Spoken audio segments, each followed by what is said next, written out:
Oramos por la paz. Levántate, Señor, no se fortalezca el ser humano, sean juzgadas las naciones delante de ti. Muy buenos días. Estamos a miércoles meditando en estas pruebas interiores. Sam nos decía el domingo que el creyente vive entre el contentamiento y el quebrantamiento. Y ciertamente esa es la experiencia de la vida cristiana.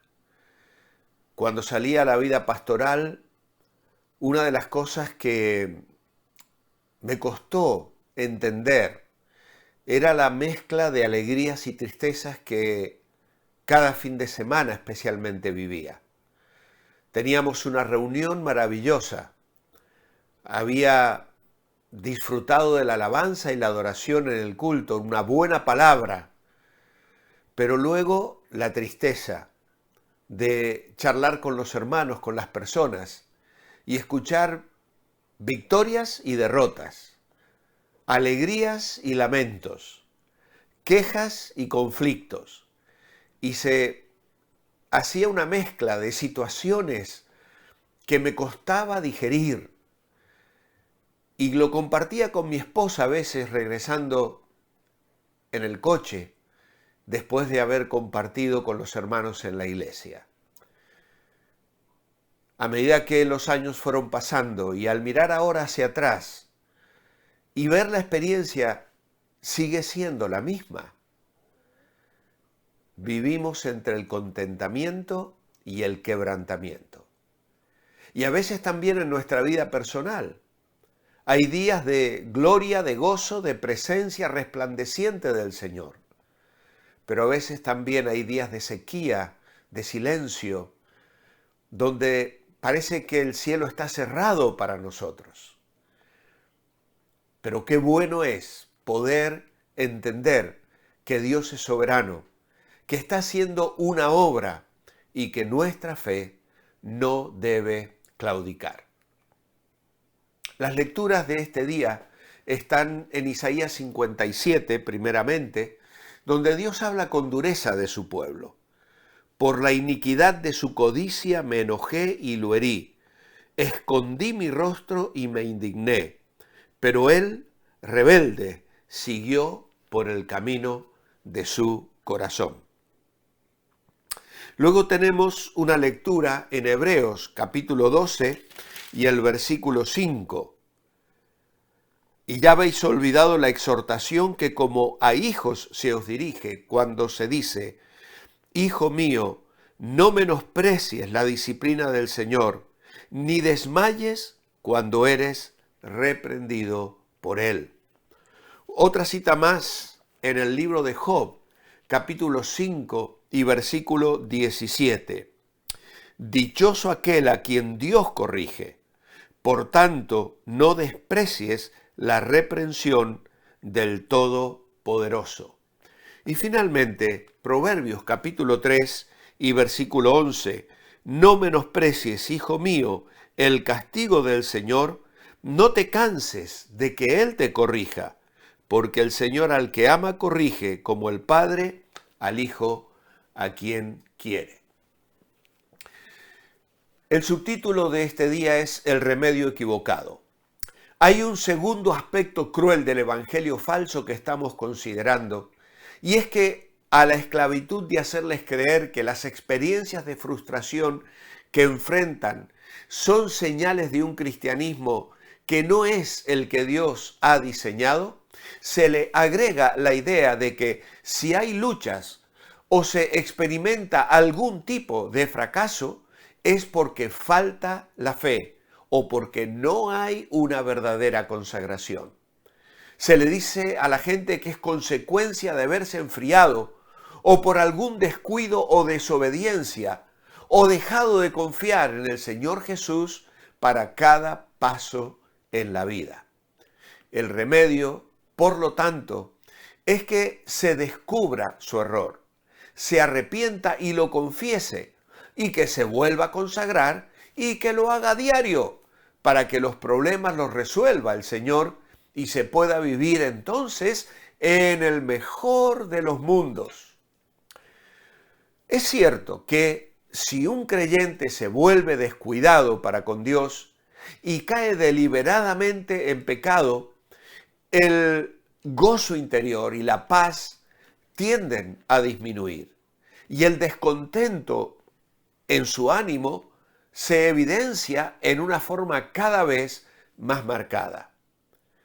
El Hijo de Dios, que por su unión a Cristo ha muerto al pecado, no puede disfrutar ni encontrar en el pecado el grado de placer que el pecado le daba antes de conocer a Cristo.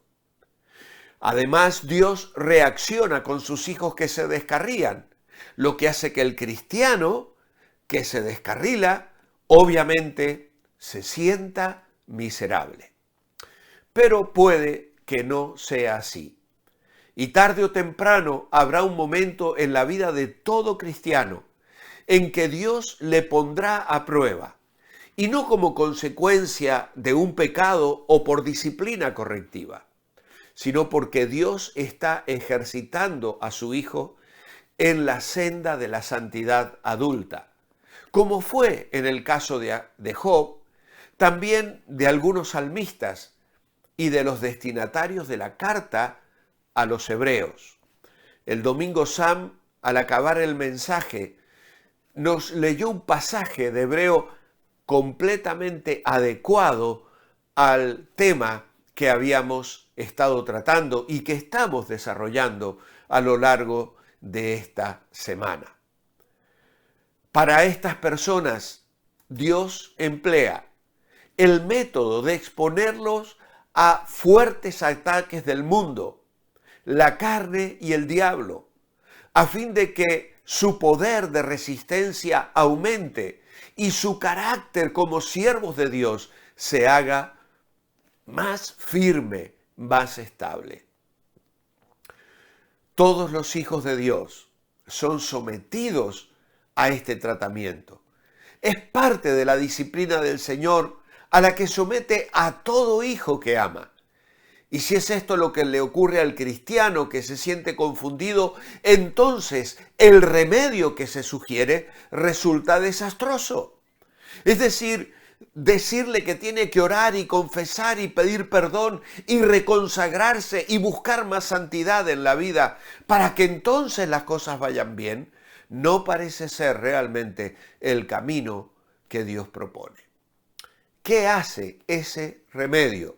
Pues sentencia a los cristianos fieles y dedicados a una vida oscura, de buscar cada día fallas inexistentes en su consagración, en la creencia de que si pudiesen descubrirlas y confesarlas, podrían entonces recuperar la experiencia de aquella inocencia espiritual que en realidad Dios quiere que abandonen, porque Dios no nos quiere mantener en el infantilismo espiritual. Por lo tanto, no solo produce regresión y falta de realidad en lo espiritual, sino que los coloca involuntariamente en pugna con el Dios que les ha sustraído el inocente brillo de la inocencia espiritual, con su enorme dosis de alegría y complaciente pasividad, precisamente con el fin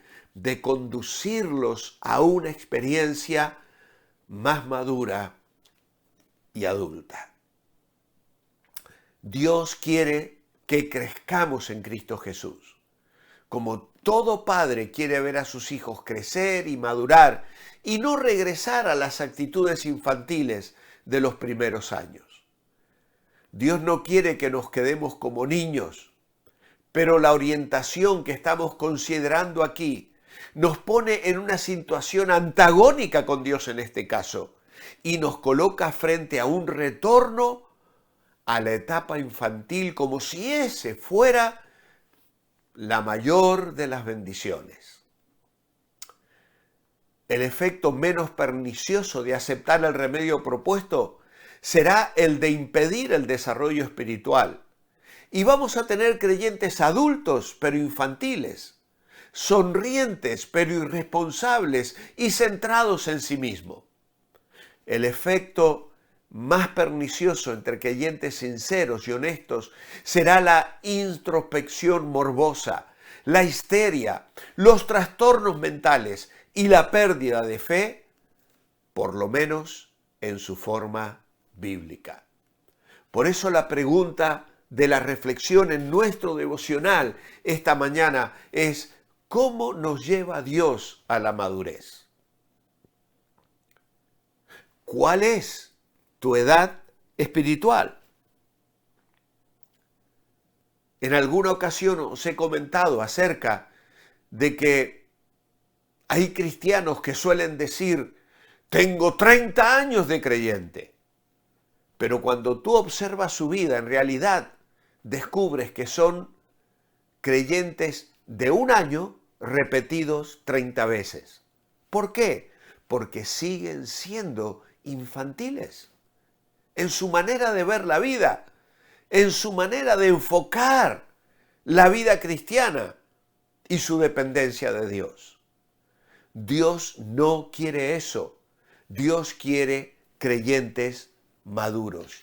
Y para eso, precisamente, es que el Señor nos prueba. Es por eso que decíamos el domingo y volvemos a repetirlo hoy: sin dolor no hay ganador. El sufrimiento que Dios permite en nuestra vida nunca nos deja donde nos encuentra.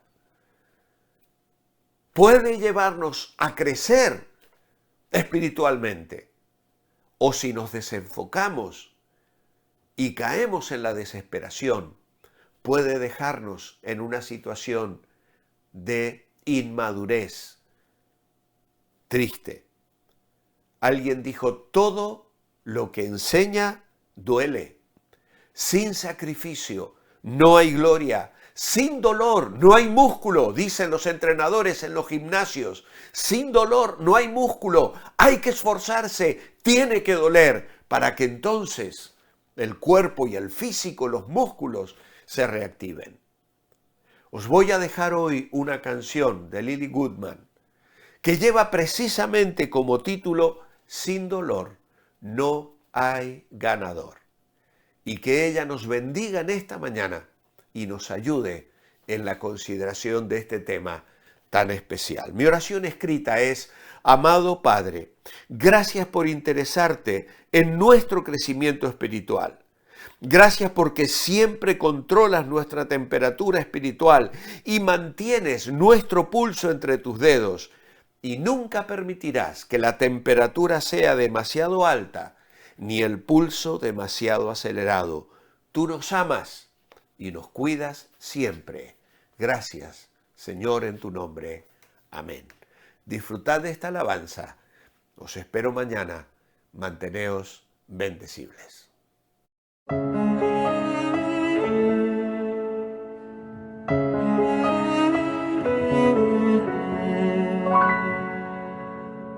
No, sin dolor no hay ganador. Todo cuesta un valor por el cual hay que luchar a pesar de tropezar. ¿De qué importaría ganar si fue tan fácil llegar a la meta y al final? ¿Qué más habrá? Sí, lo sé, a veces hay que ser golpeado para poder crecer y alcanzar un poco más de madurez, porque no habría forma de saber manejar lo que vendrá. Y aunque el dolor en esos tiempos puede ser tan cruel, pero Dios no nos dejará permanecer allá más tiempo del que podamos soportar.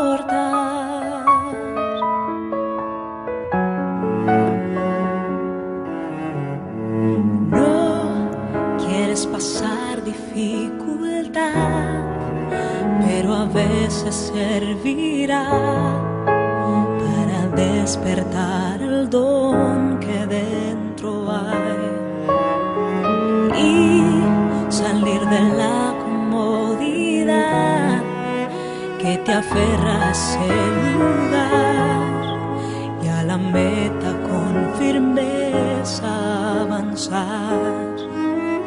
Sí, lo sé, a veces hay que ser golpeado para poder crecer y alcanzar un poco más de madurez, porque no habría forma de saber manejar lo que vendrá. Y aunque el dolor en esos tiempos puede ser tan cruel, pero Dios no nos dejará permanecer allá más tiempo del que podamos